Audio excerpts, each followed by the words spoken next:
Now we discuss about the last point of this topic, that is development of acetone, chloroform and acetic acid,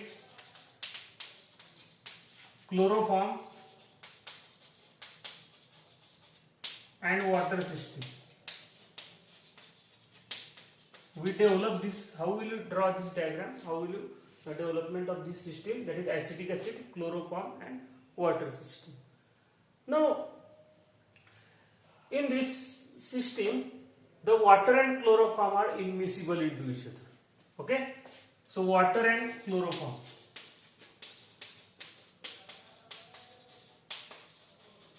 are partially miscible.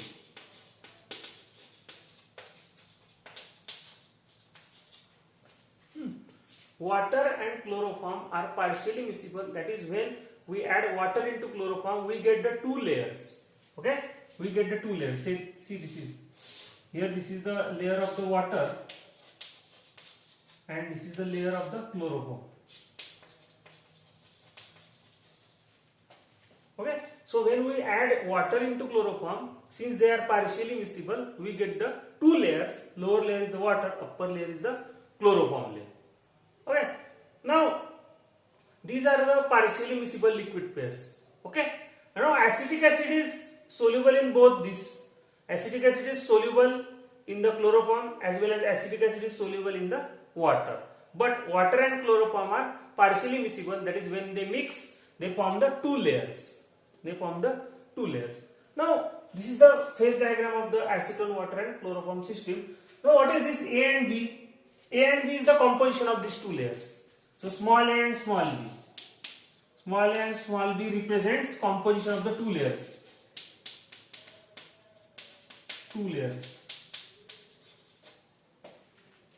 Small a and small b represent the composition of the two layers. Now, when we add acetic acid from above, when we add acetic acid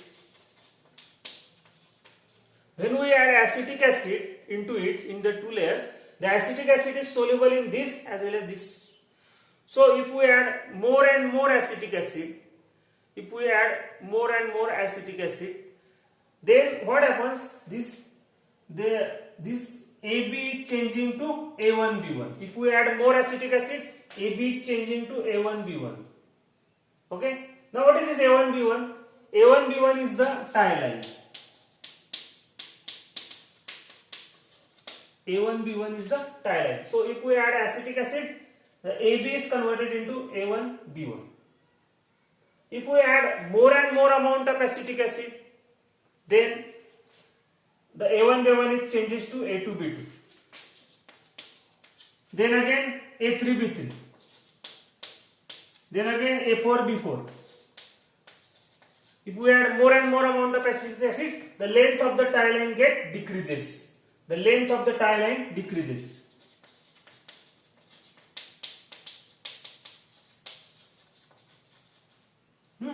If we add more and more amount of acetic acid, the length of the more and more amount of acetic acid, then these two layers become soluble into each other.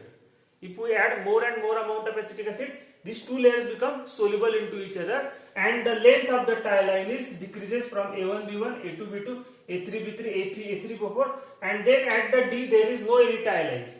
So at point D, the length is very less. The tie line is converted into single point. At this point D, the tie line is converted into single point. At this point, the two layers are completely miscible. That is D. So above the point D, the two layers are completely miscible, and below the point D, the two layers are immiscible. Okay. So this at point D, the two layers are completely miscible into each other. So above the point D, the layers are completely miscible. Below the point D, the layers are immiscible. Okay. So what is this D point is called? So D point is called as the plate point, or it is also called as the isothermal critical point.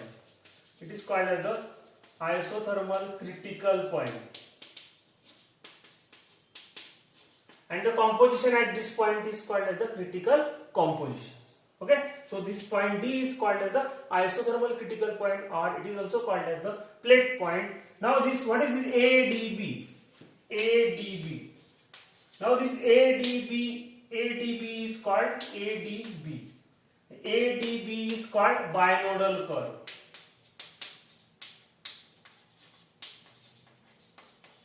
This ADB is called binodal curve. Below this curve, there are two layers.